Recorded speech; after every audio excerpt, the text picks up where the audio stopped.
सरत्या वर्षाला निरोप देण्यासाठी गोवा सज्ज झाले आणि आता मी एक कलिंगूट बीचच्या परिसरामध्ये आपण बघू शकतो की या संपूर्ण परिसरामध्ये हे विद्युत रोषणाई करण्यात आली। जे जगभरातून जे पर्यटक येतात त्यांना आकर्षित करण्यासाठी दुकानावरती रंगबिरंगी लाइटिंग लावण्यात आलेली आहे आणि विविध रंगाच्या वस्तू विकत इथं ठेवण्यात आलेल्या आहेत। ज्या ठिकाणी बऱ्याच ठिकाणी आय लव्ह यू गोवा असं या ठिकाणी लिहिण्यात आलं आहे। लहान मुलापासून ते जे काही मोठे नागरिक असतील त्यांच्या शर्टावर सुद्धा या ठिकाणी असं लोकांना आकर्षित करण्यासाठी असं आपल्याला पाहायला मिळते। संपूर्ण परिसरामध्ये ही संपूर्ण मार्केट आहे, मेन मार्केट आहे आणि या मार्केटमध्ये जे जगभरातून जे पर्यटक येतात त्यांना आकर्षित करण्यासाठी बघू शकतो की विविध प्रकारची विद्युत रोषणाई करण्यात आलेली आहे। आपले जे दुकानाचे प्रोडक्ट असतील ते बाहेर ठेवण्यात आलेले, त्यासोबत जे काही खाद्य जे दुकान आहेत त्या ठिकाणी सुद्धा आपल्याला पाहायला मिळतं की त्यांनी समजलं। त्यासोबत गोवा हे वाईनसाठी खूप फेमस समजलं, त्यासोबत काजूसाठी फेमस समजलं जातं। त्या ठिकाणी लोकांना आकर्षित करण्यासाठी समोरच असे काजू या ठिकाणी ठेवण्यात आलेले आहेत। संपूर्ण परिसरामध्ये समोरच इथं बीच आहे आणि या संपूर्ण परिसरात बीचमधून लोक आता येत आहेत आणि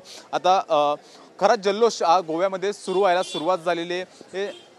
तर संपूर्ण परिसरामध्ये आपण बघू शकतो की लोकांची गर्दी तयार झालेली आहे। त्याचबरोबर जे काही पर्यटक येतात त्यांच्यावर लक्ष ठेवण्यासाठी मोठ्या प्रमाणात पोलीस बंदोबस्त सुद्धा या ठिकाणी करण्यात आलेला आहे आणि संपूर्ण जो गेलं वर्षभर आपलं कसं गेलं आणि पूर्ण वर्षाचा जल्लोष करण्यासाठी मुख्यतः गोव्यामध्ये लोक येत असतात आणि या ठिकाणी आता हळूहळू उद्याचा जल्लोष करण्यासाठी हे नागरिक आपल्या समोर येताना आपल्याला पाहायला मिळत आहेत। Camera person विचारेसह Mihira Dhakane, TV9 Marathi, Goa.